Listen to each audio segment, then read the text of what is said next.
So I am here today with an individual who has written a lot of things, both fiction and non-fiction, and that's not only in separate parts of his life. He has been a journalist and still is one, but he shifted gears around a decade ago into comic book writing. And he's done a wide variety of things. He's written for Marvel and also for Star Wars, who's obviously under the Marvel banner for the most part, as well as he started writing for DC recently as well with an Aquaman tie-in. And also he's done a lot of indie stuff. And he's also been creating another comic that's coming out, which we'll speak about shortly. But I'm speaking to Ethan Sachs. Ethan, it's delightful to speak with you. I encourage everyone to listen to other podcasts you're on to hear your amazing story involving Greedo and all that kind of jazz of how you got into comic book writing from journalism. It's a really cool story, but I'm not going to ask it here because I want as much time to ask questions that I don't think I've heard you been asked necessarily, or I want more detail on them. So with that, we're going to delve sort of straight in. And I wanted to ask you about, and it links in with journalism and also mainly with comic book writing, is the differences in collaboration. Now, obviously, when you're a journalist, you've kind of got your own stories and things, but things somewhat get given to you. I know you're part of the Geek Beat, and so that was kind of your forte, but obviously an editor has to look through it, etc.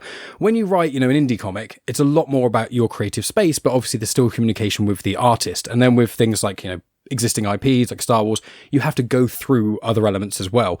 So I want to ask, how have you found over the course of your writing career, the different collaborative processes? And I noticed, as far as I could see, you haven't as of yet written a book, like a full novel. Yeah. And, that might be something secret in the background, but I wondered why you have not done that, but you've written so many comics. So I've thrown a lot at you there. So just dip in where you want.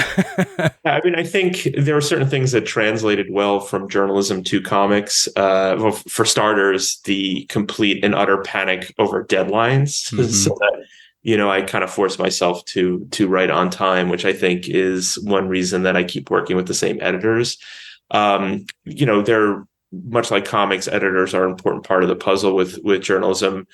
Often, depending on how long the lead time is for an article, the editors are sort of more hands-on or more hands-off, depending on how much time they have to sort of get it from your keyboard to, the either the website or the printed page.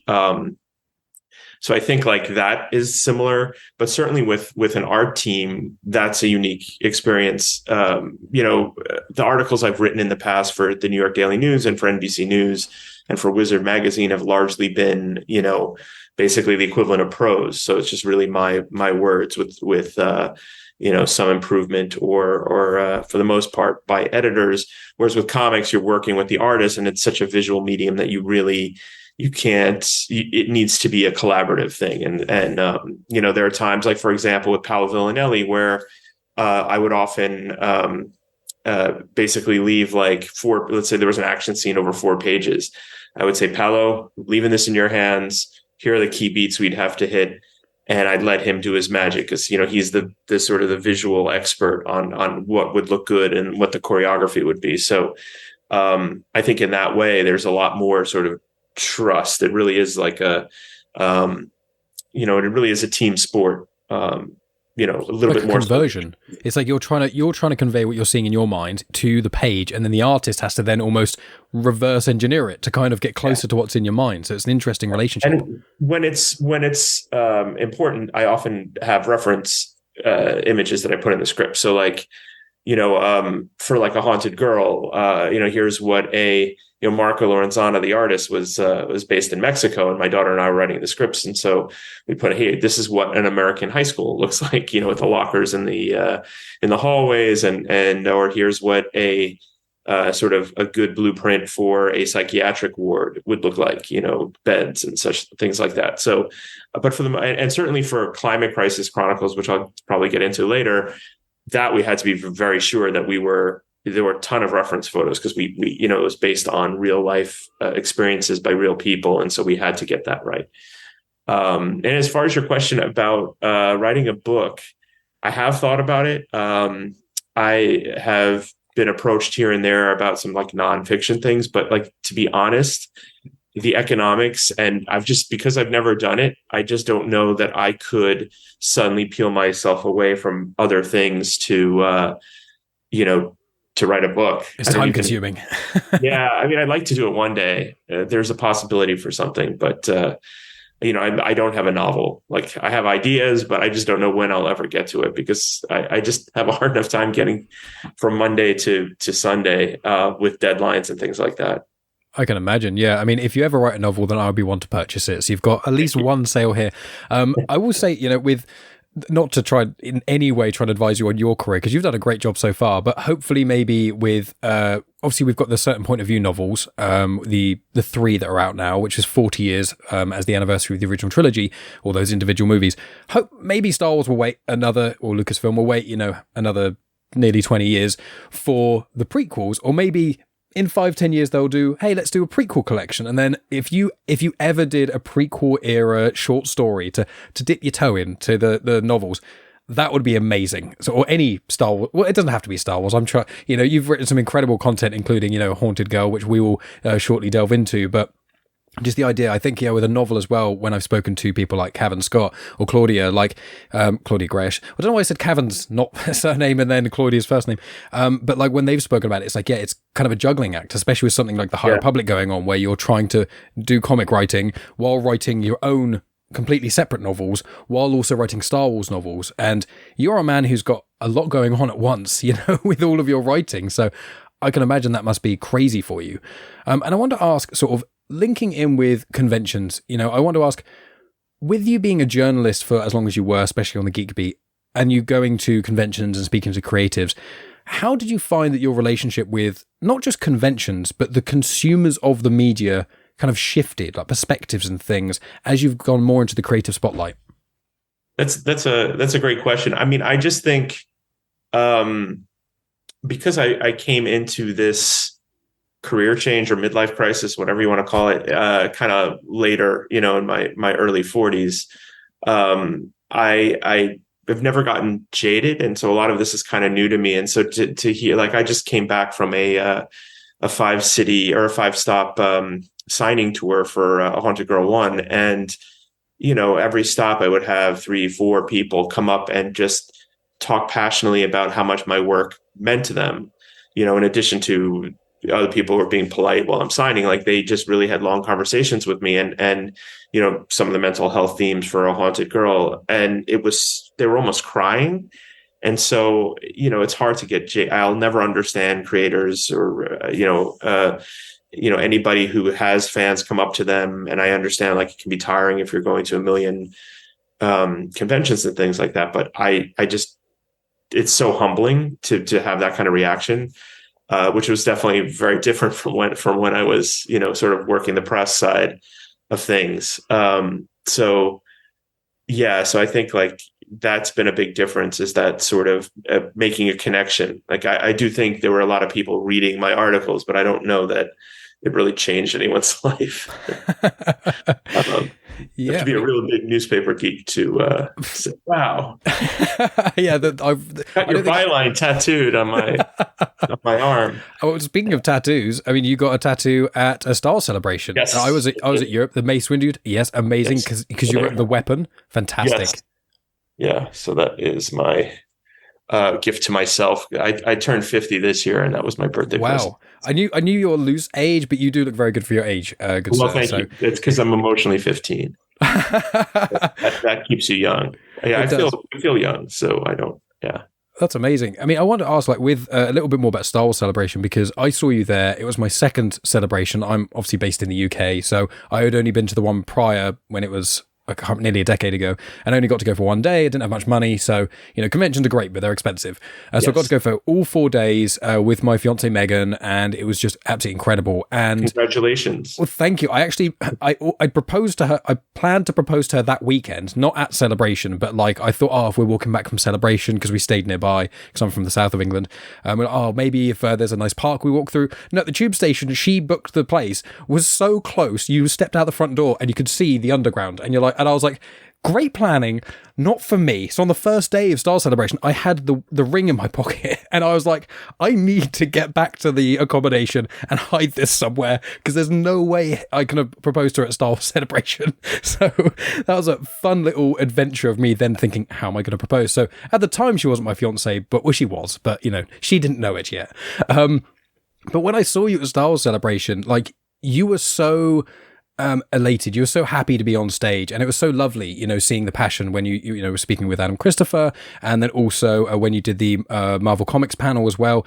It was great, and it was so fun seeing you on stage. And one thing I've really noticed from a lot of the podcasts I've been listening to you do is, you've got that passion for Star Wars. I think most, if not all, Star Wars authors have, but you have this optimism, but you don't shy away from the darkness.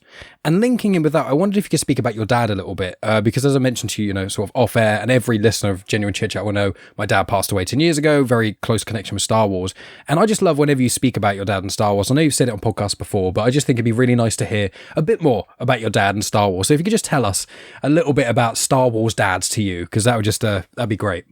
Yeah, I mean, one of my very first memories, as I was 4 years old when the original trilogy came out, my dad took me. I had no idea. I think I'd seen one other movie in my life, which was Bambi, and which is much darker than that is definitely than A New Hope. Yeah, I think I was still traumatized from that, but I just remember I have such a vivid memory of it, and it was actually in a theater in Times Square, New York. And I remember sitting with my father to my right, and the memory is so vivid of when I turned to him, and I can still hear his voice. And it's funny. It was like when I was a movie reporter, I got to tell this story to George Lucas, Anthony Daniels, Mark Hamill, and Carrie Fisher, and they all had very different reactions. Carrie Fisher kind of tapped her chest, said she was humbled and moved.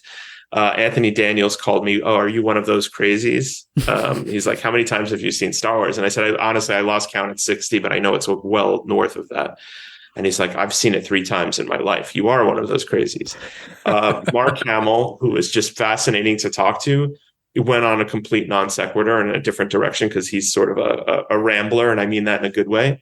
And George Lucas looked at me very uncomfortably, kind of killed the mood so each one of them had a different reaction. But I also remember that I'm Jewish, and that Hanukkah, that year, there was an issue with the action figures, but I got I remember very vividly the first gift was an R2-D2 action figure, and I was so excited because I'd been waiting, and it was like December, from the summer to December, and he said, "But I'm worried that this little guy is going to be all by himself." And then he hands me C-3PO, and then he's like, "Well, what? They're sort of by themselves. They need someone to protect them." And then he handed me Luke Skywalker. And then eventually he hands me Darth Vader. He went through this whole thing, and then the X-wing. I'd gotten the X-wing, so it was like I got them all in a row, and I just remember how amazing that was at that time. Now there's like 50 million. If you're a kid 4 or 5 years old, there's all these different video games, but at that time, the hold on pop culture was so great. So I still vividly remember this stuff, and so it's tied with my dad. I saw Empire, I saw Return with him. He passed away in 95, but I still vividly have these memories. Yeah, I draw some parallels with your relationship with your dad, because I always remember mine watching the 6 films always played on like normal TV when they had come out. But even before that, he'd be every Friday night on a Channel 3, ITV over here in the UK, and it would always be it'd be Friday, it'd be A New Hope, obviously original Star Wars, but New Hope, then Empire, then Return of the Jedi, then the Indiana Jones films, then the Jurassic Park films, and then basically just looping back. So it was like every week was one of the big hitters. And I think my dad fancied himself a bit of a Han Solo character. He wasn't really, but I think he liked to think of himself like that, and he loved Harrison Ford. And so like when the Solo movie came out, I was like, oh, Dad would have really enjoyed this. And there's lots of things. And I feel like I'm a very positive Star Wars enjoyer. There's things I critique about Star Wars. There's certain things it's not perfect. But even the content that I am not as much of a fan of, I still like, well, someone's going to like it. It's not for everyone, but I try and find the positive. And I think that comes from my connection with my dad. My core memory of Star Wars is just pure joy and comfort and happiness. And I feel like, I don't want to speak for you, but like, is that how you kind of feel with Star Wars? And like when you create Star Wars with things like Bounty Hunters, there's a darkness to them. There's obviously hope, but it's the thrill of the ride in a sense. You know what I'm kind of saying? Yeah. I think, it's, I look at Bounty Hunters and I hope it works on 2 levels. Like one, there's a freedom that comes with writing these characters because because they're not Jedi, because they're not, with the exception of the occasional time that Lucasfilm lets me use Boba Fett, so it kind of comes and goes.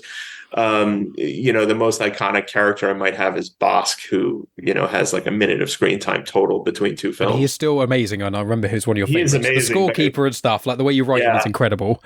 Yeah, and obviously he's got bits and pieces in Clone Wars as well. But for the most part, there's a freedom because I'm not burdened with all the things like when you do and I'd love to do a story on Luke one day, but like, there's much more freedom that comes with having a hodgepodge of, B-listers from the movies, plus a Marvel comic book character that we pulled out of mothballs.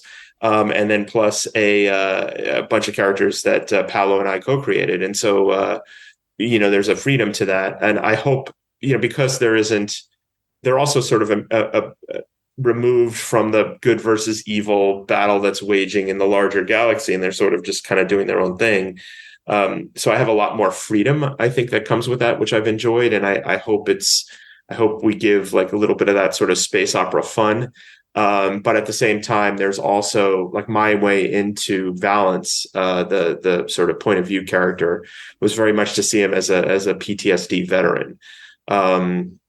I was going through a lot of the stuff as I started writing with my family that, we'll go into later. But so a lot of this book is also about trauma and kind of overcoming it and making mistakes and kind of picking yourself up off the floor and, taking advantage of second chances. So like there's a little bit of nutritional value with the dessert buffet that we put out. So I hope it works on both levels. But that's sort of, it wasn't just like the thrill ride. It was also like me sort of working through some stuff. I do have a question sort of lightly linking in with that, which I'll ask in a moment. But I want to personally say, like, I'm a part of Valance Nation. So I know you shouted them out at Star Wars Celebration. Shout out to Hayden. She's a gem. I interact with her a little bit on Twitter because I posted about Bounty Hunters. I was like, why is no one talking about Baylor Valance? He's so cool. And then when Bounty Hunters were coming out, I read Target Vader. And I was like, this is cool. I like Target Vader. I didn't pick it up because I was like, I love Vader stories. But I was like, I know how this Target Vader is going to end. But then I read it, I was like, who's this Valance? And then when, Bounty Hunters came out, I was like, there's a whole, it's not just a miniseries, an ongoing about him. I know he's an Imperial cadet as well. But I met Hayden at Star Wars Celebration, and we connected. She cosplayed as Valance as well, which is amazing. Or Valance, or, everyone pronounced it slightly differently. It's in a comic book. So it's actually Valance. I've pronounced it all over the place, but I can tell you definitively from the creators, because he's named he's inspired by Who Shot Liberty Valance. So, and also look there, because nice. From Legends. I bought this the other day. We get Star Wars Weekly here because of your comics. I was so interested by him, and I saw the cover. A little bit of a different character, but he has a similar arc. He has a similar arc in kind of becoming a different person over time. Yeah. I got it more because like I think one of the covers that should be coming out or I might own is an homage by Walt Simonson, which is, I mean, incredible. Yeah. So I was like, when I saw that, I was like, I need, whenever I go into like charity shops, we call them here, but I think they're thrift stores in America. I always look for comics and stuff, and they had so many Star Wars comics. And I was like, I need to see if they've got the cover with Valance on it. I'll learn to say it properly. I will. Don't you worry. We'll speak again in the future, and then I'll have said it. But I personally just want to say he is a character. He's my favorite character who's not like on a lot of the main on-screen ones, but I'd say he's within those because of the angle you go with him. He's got depth to him. I like a character, and I've joked about it on social media. It's like, I like it, contrary to Hayden, I like it when Valance is in pain. Like, I don't like it, but it's certainly like, much more fun to write that way. And he grows. So I wonder if you could talk a little bit more about that angle, or I say angle, it makes it sound nefarious, but like, dealing with your own, and we'll get into it with Haunted Girl in a moment, but with dealing with sort of trauma and darker emotions in your life, and then how in the last decade or so you've been able to write into comics, obviously things like Old Man Hawkeye and Old Man Quill, very heavy dark stories, leading from Old Man Logan, which we won't spoil, but incredible, all of them. But like, your writing that's gone from journalism to more so from journalism to comic book, because you still do some on the side and things, how do you kind of translate some of that trauma, or do you find it's like therapy? I know that you were writing, some of Galaxy's Edge during some of the darker stages with your daughter. So like how, if you mind delving into the writing process and dealing with a lot of the background static of life? Well, there's two ways that I've gone, and depends on really the title. Sometimes it's escapism, right? So like I could just dive into this, whole other galaxy and get lost in it. And that was, during some of the hardest times, like that was, better than therapy.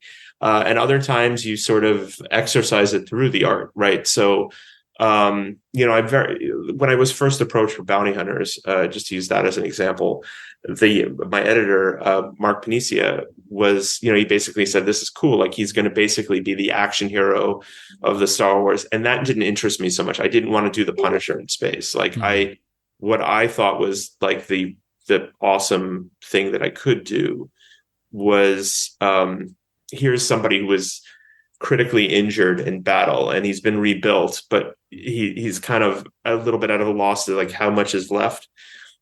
And so he's been rebuilt physically and he's a badass physically, but not emotionally. Like he's still struggling to.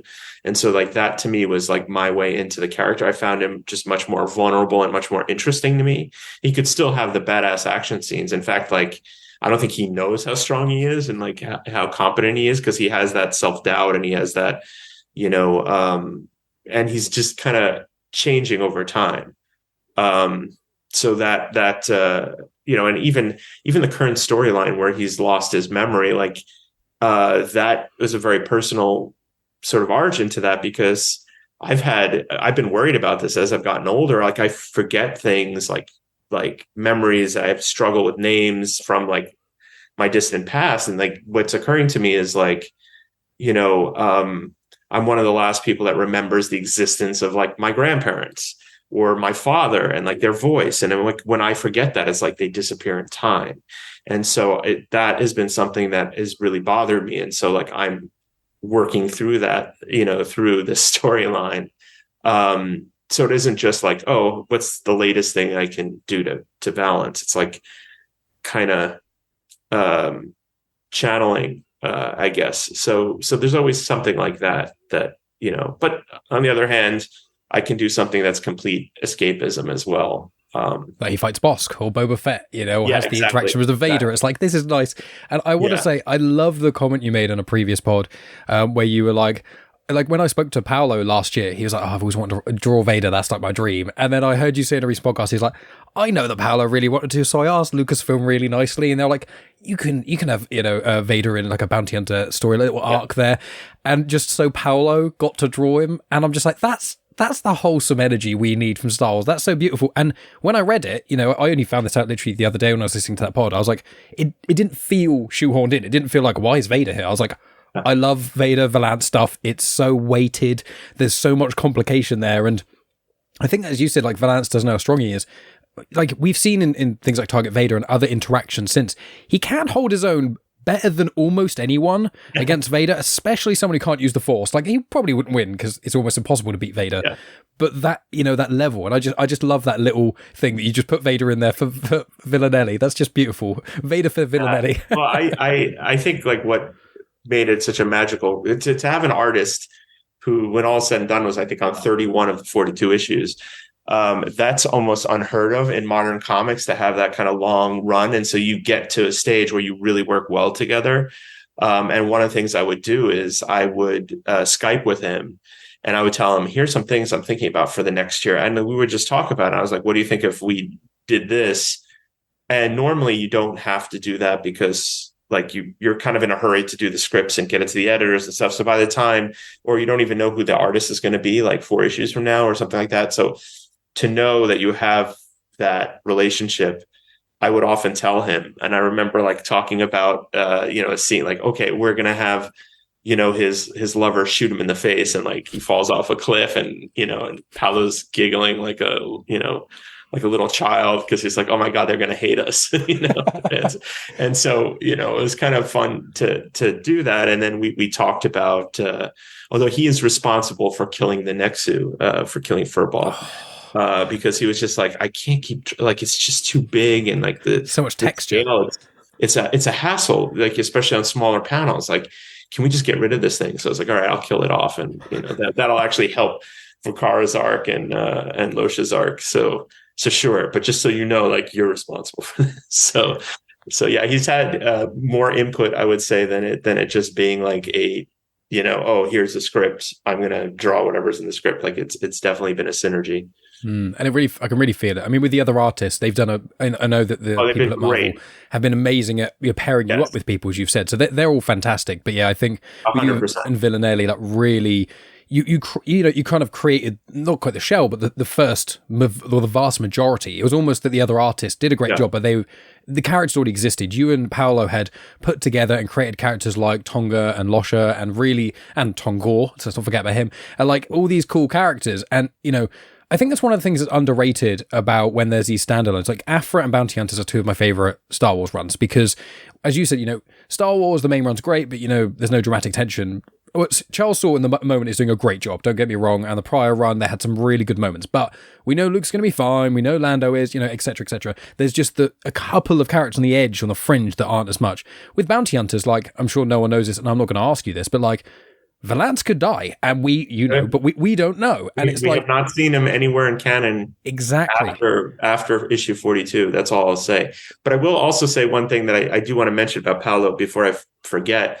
Another thing he's responsible for is, like, we basically sat down at the beginning and said, like, we want this to be a very diverse book so that whoever's reading can see themselves in a character. So like different, even for the humans, especially obviously Trandoshans, there's a limit to how diverse they can be. But like, for the humans, we wanted a mixture of like how they looked and things like that. But I never said, Losha has to be, one thing and Tonga, that's all Paolo. Like he was the one who set the templates for everybody, just knowing that we wanted to sort of have a wide, just because I want everyone to find their character in here and enjoy it. That's the benefit of an ensemble book, So that was all him. That's like incredible diversity with the book. I think like he was the one who decided the looks. So that's important. It's amazing. Up to him. Yeah, and also, I didn't realize when I first saw Zuckuss, I was like, why would I? I made a thing where when I watched Empire, I was like, no one knows the names of all these bounty hunters. I'm going to remember them, and I did a thing which I realized I've been saying wrong for ages, and I've cursed you, not literally, but I've got a Star Wars comics podcast, and I go for every Star Wars comic and talk about connections to other content, try and get more people into Star Wars comics. And one of the things I curse is, and you've said that you've been told off for doing this, so I'm holding it up to Lucasfilm, for LOM. Yes. Forlom. I always called him Forlom and I read them and I'm like, I was like, Forlom is so much easier to say. Yeah, it was beaten out of me. It's just the same reason it's, C3PO. It's just the phonetics are there so that you know how to spell it, basically. So they're very adamant about that for droids.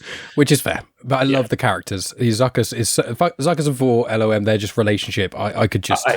I write them like Bert and Ernie.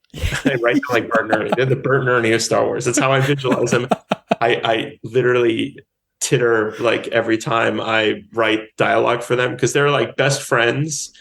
But 4LOM is like Bert is kind of semi-serious, and then Zuckuss is like this goofy Ernie character. I totally write them as those two.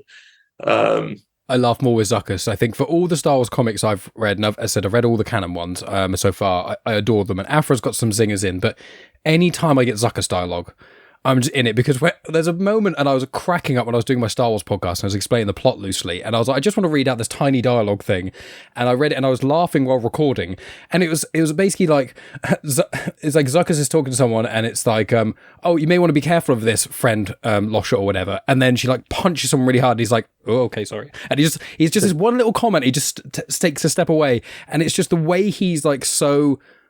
He's saying like things that aren't social norms, but he's so unaware of it, and he's almost cute and innocent. He's like finds when he can kill anyone, but he's actually quite a gentle soul, not a way. So he's just this kind of cute, fun person in this bounty hunters thing, to calling everyone friend all the time, while Bosk and Van Ants are trying to rip each other's throats out, and he's there like, come on, friends. And I just love that, and the weight you've given to him and people like Tasu Leech, not a character I thought I'd care about after seeing The Force Awakens. So just kudos to you creating these new characters and adding so much weight to characters that as you say, have very, very little outside of what you've written, in the canon. Obviously, as you said, certain bounty hunters are in the Clone Wars and stuff, but there's a huge lacking of bounty hunters in the canon at the moment, and you're pushing forward with it. I think it was such a gift to issue 32, which is like sort of the Gand origin story. They're like, basically we found like in canon there isn't much about that planet, about their society, and so they were like, well, you can pretty much do what you want as long as it makes sense,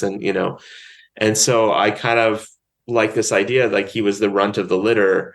And, he has this opportunity to sort of get elevated and just sort of leave his fellow hatchlings or whatever to this doom of this giant creature. But he turns back, and it costs him everything. But he does it because he is this good soul. And I just like that. I just, this bug looking, this insectoid creature having this very human quality. Yeah, so that's what I liked about him, and I could make it like I'm not contradicting anything. It's just there wasn't much about him in continuity. There was a lot in Legends, but that was never really continuity to begin with. It was just stories that basically were sort of like Lucas basically licensed out and said do whatever you want.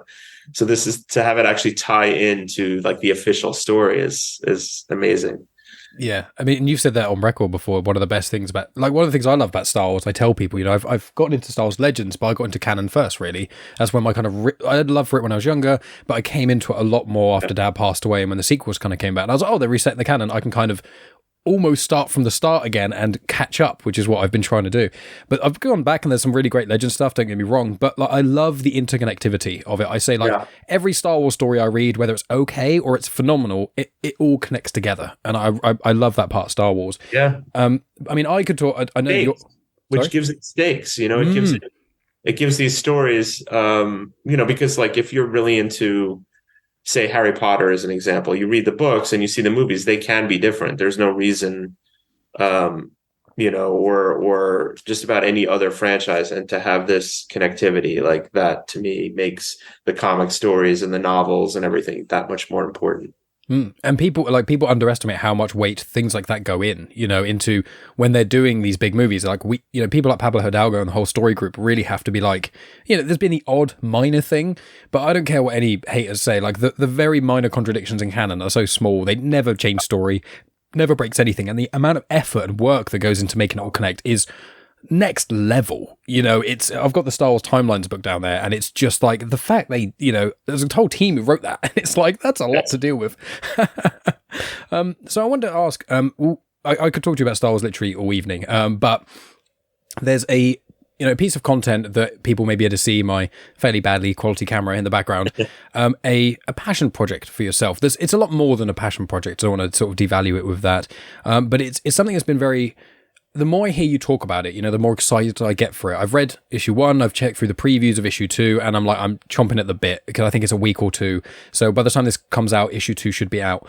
But like, you've made this project. You've done it with your daughter, and you've also done it with Marco Lorenzana as well. The three of you, like the power team of creating this mini-series. So I'm going to give the floor to you, good sir, and tell us about it. I've got a few questions, but your brief of it just works so much better than any question I could ask. So please tell us as much you can about a haunted girl, and all people watching video can see it on his hat. So basically the origin of that is about 4.5 years ago, my daughter was hospitalized. She was suicidal, had very severe depression and anxiety. We sort of missed a bunch of warning signs to get to that stage. But I remember very vividly, while she was hospitalized, I was basically living in the hospital cafeteria between visiting hours because there was like a set time that you could visit. And, we had no idea like what was in store or like the journey that we'd be on. But I was writing Galaxy's Edge and I was very distracted. But I wrote down a single line in a reporter's notebook that I always carry with me. And it was, I'd wanted to come up with a story that would inspire her to keep fighting. Because I figured like as a comic book writer, maybe I could do something like that. And I wrote down a line that was something to the effect of the fate of all life on Earth rests with a girl who doesn't know she wants to live. And I didn't know what the story was beyond that. But I knew, something I wanted to do long story short, over the next almost 4 years, I teamed up with Marco Lorenzana, who was the artist on the very first Marvel 8-pager that I did, a story about the Daily Bugle, and we also did a creator-owned one-shot horror one-shot called Intrusion from Heavy Metal and Magma Comics, and that sort of came and went. But he's somebody who's always like, if you have a project, I'll work on it with you, kind of thing. And he was patient, and we were sort of, over the course of years, we sort of found the story, which was essentially this girl was going through depression and was just out of the hospital and struggling to reintegrate into high school, and was also half Japanese, like my daughter. She basically finds herself at the center of this supernatural apocalypse that only she can solve without spoiling anything else. And so she has to sort of fight her own inner demons as well as outer demons, and just sort of find the strength to persevere so she can save everyone else. And we were very close to a deal before the pandemic with a publisher I won't name, and then the pandemic hits and that evaporated. And so it took a long time because a lot of publishers were nervous about the subject, touching. But then a little bit more than a year ago, as I was sort of circling this deal with Syzygy, I approached my daughter and asked her if she'd be interested in co-writing it with me, because she's made a lot of progress since then. She's away in college, and she said yes, and that made it like this whole other level of authenticity and the dialogue and the hospital scenes and the therapy scenes. And then we also approached the American Foundation for Suicide Prevention. So they loved the idea, which I was nervous presenting it to them, because I didn't want to be triggering, and it's a horror story. So, it could be very dark before it gets better, but that's how it feels like to go through it. So, I kind of feel like there's a catharsis in doing it that way. So they totally got it. They did some sensitivity reading along with some other people, and they contributed a resource guide in the back for suicide prevention. And our goal is like, basically, I just came back from the first leg of a signing tour, and at each stop, people are telling very personal stories about like their mother dying by suicide, and or times they felt this way, and they recognize the character, and so that I kind of feel like I have no idea, when all's said and done, like, will this be a sales success, or like, will this be optioned into a movie or whatever? To me, the success is like that we are connecting with at least some people who get what we're trying to do. And, hopefully everyone likes the story, and then hopefully the people that it resonates with can get something on a deeper level as well. Yeah, it's an incredibly important, story to be told. And in the way in which you've done it is, it couldn't have been better, with an artist who really understands the style, and you can really get it with, especially the first issue and what I've seen of the second issue. It's, it works very well, and with yourself working with your daughter, obviously that must be its own level of cathartic for the two of you. And especially for her, like, that's a very mature and very brave thing for her to do, putting yourself out there. And I know you said that before going into it, you kind of warned her a little bit, said, once we do this, people are going to know a lot of this stuff about you. When they Google your name, this kind of stuff's going to happen. It's going to be, your name's going to be connected with this piece of content. It's very open and raw. So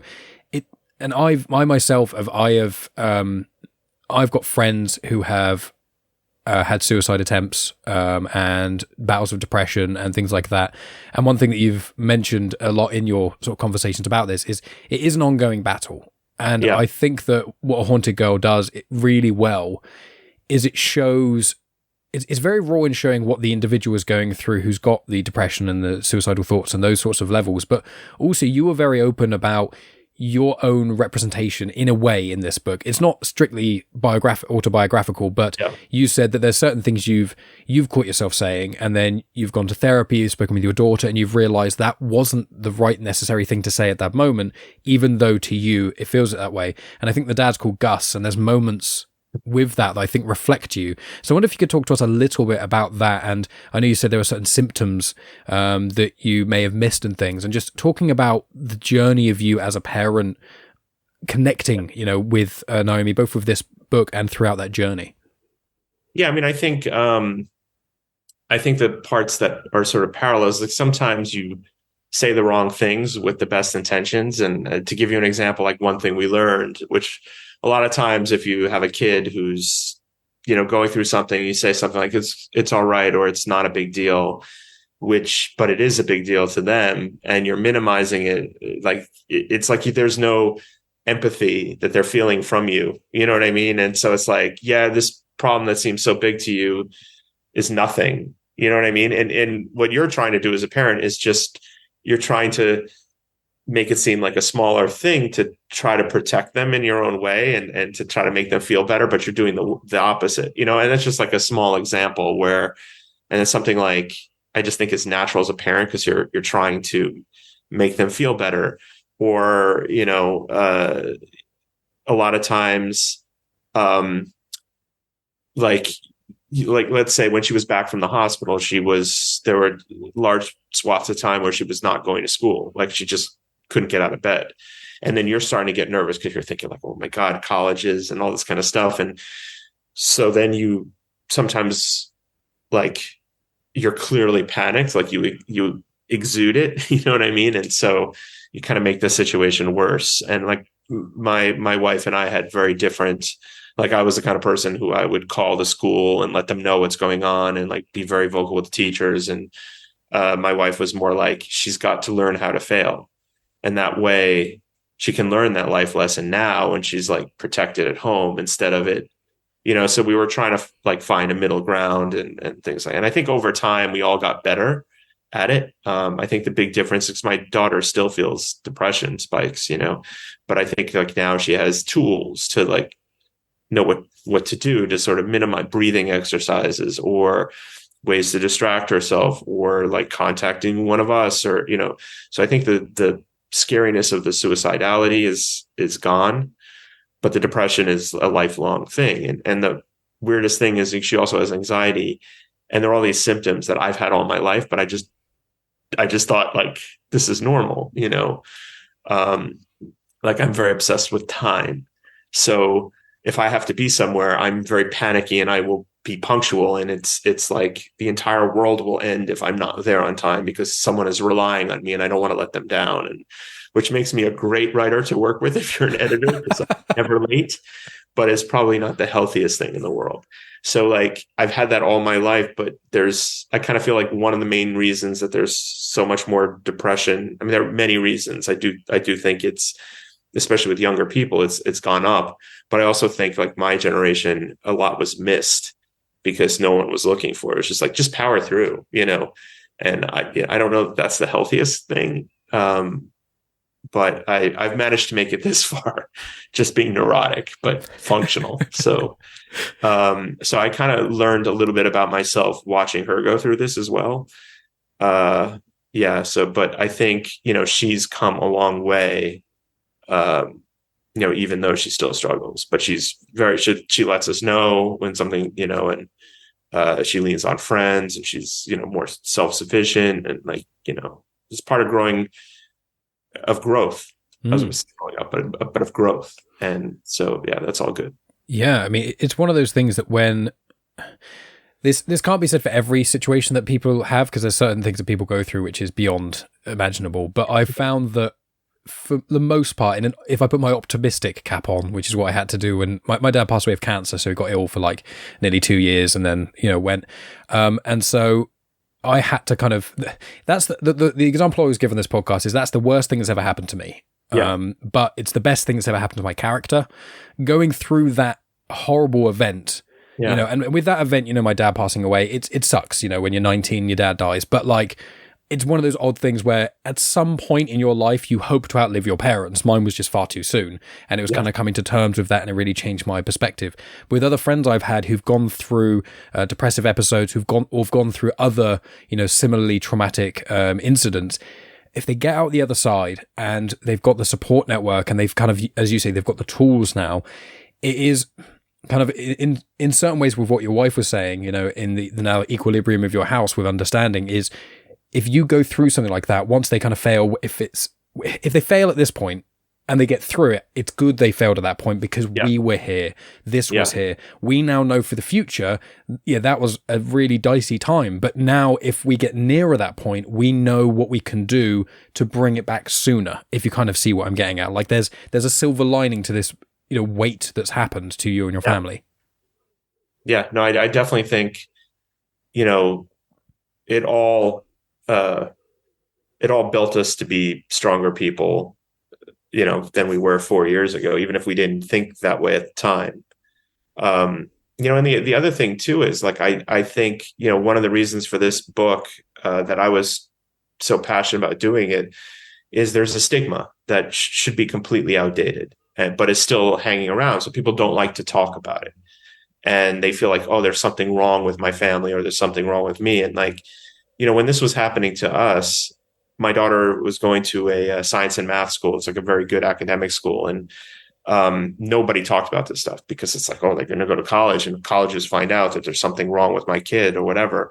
But the social worker told me that 50 kids were sent for observation that 1 year alone. And that's a lot of kids. And so I co-started a parent support group at the school. And then all of a sudden, like 25 people come because they didn't know what to do, because they were like, I was further along because it happened, a little, like I had a little bit of distance, but it was like, they didn't know what to do because no one talks about this. And so I think that's the most dangerous thing. Cause like, if people know they're not alone and that they're not some kind of, that they're not some kind of aberration for going through this. And that goes for the person going through this and the people who love them, like there are supports out there. They can learn more, but they also feel like there isn't that isolation. And so, I think that's so important when talking about this stuff is that we talk about this stuff. No, I agree completely. It's something that it's still not spoken about. Even, my generation more so is more open about it. But even then there's the stigma. If someone says they've got, they're suffering with this or suffering with that, it's a lot of, I think people, even linking kind of with what you've been showing in A Haunted Girl a little bit, is like even with people trying to give their best intentions, often do more damage. And that can be an issue because then sometimes if a person says something and they're like, this is a good thing to say, and then they get a negative reaction, they're like, no, now there's something wrong with you because you've responded negatively to my positive thing for you. And that can cause, like, just communication, I think, is just such a major thing. And obviously, how do you start communicating? Talking about it is really the first step. And I think with A Haunted Girl, one of the strongest things about it is the storyline and the artwork and everything, excluding the message, everything works incredibly well as far as I've read. It's fantastic. And so having the social commentary elements, the mental health elements of things and depression obviously being such a key part, it means that the story itself works. So people are just going to go, oh, this looks cool. That looks like a really cool book. I'm going to pick it up and read it. And then the depths that it goes and the realism, I think, works so strong. And I think another podcast host said, one of the scariest things about A Haunted Girl isn't necessarily the monsters. It's the reintegrating into real life. And I think that with Star Wars in a lot of ways, and a lot of other fiction, I think comic books do this very well, is that Spider-Man, for example, sounds like that's bizarre, that's not connected to a person, that's fantastical. And then you hear the creators speak about it and, writers since it's been created and things. And they go, yeah, Peter Parker is the perfect vessel for young people because he's trying to live this life. He's going to college and it's puberty is almost like the metaphor there in some ways, but you can do so much with the character that works for story and works and people feel connected to it. Then you can do these kind of veins of real life in there that actually mean a lot more to people than if you just read a novel that was just, here's a novel about a girl suffering with depression. If you're reading those kind of things, you're probably seeking it out. And I think what this comic's going to do is reach a lot of people who aren't seeking it out, but when they read it, it's really going to connect with them in a way maybe they didn't even realize they needed. And I think that's one of the most powerful things about this. And one of my personal favorite things is the amount of people who are going to read this, who are going to be helped by it, who weren't seeking it out. And that's a really important thing today.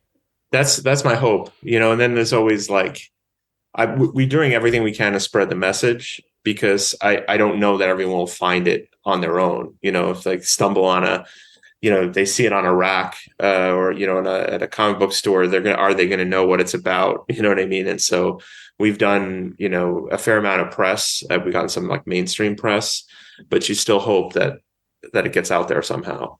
Mm-hmm. Yeah. Yeah, 100%. Please spread the word. I will, where I yeah. can, I'll be talking about this. And a friend of mine has an indie podcast as well. And after I spoke with Kevin Scott, we tackled his shadow service. So it's like this, once the 4 are out, this is going to be next on there. I'm going to push my friend. We can talk about it on there. Just get the word out where we can. I mean, I want to ask, speaking about some of your other works which have a very strong social message, is, the COVID Chronicles and the Climate Crisis Chronicles. Yep. And I wonder if you could just tell us a little bit about that and how obviously your background in I keep saying background, your knowledge of journalism, connecting with your knowledge of, comic book writing. Like, how was writing COVID Chronicles and Climate Crisis? Like, how has that been different from, say, Haunted Girl and, the other IPs you've tackled? I know there's been stuff in between and I'm kind of oversimplifying, but the three kind of pillars almost of, true social commentary with COVID and Climate Crisis Chronicles, then a Haunted Girl, which is a deeply personal story, and then you've got, like Star Wars, which is fantastical. You can put things in there, but it's a fantastical different IP. Like, how have you found writing those things to be different and kind of challenging in certain ways?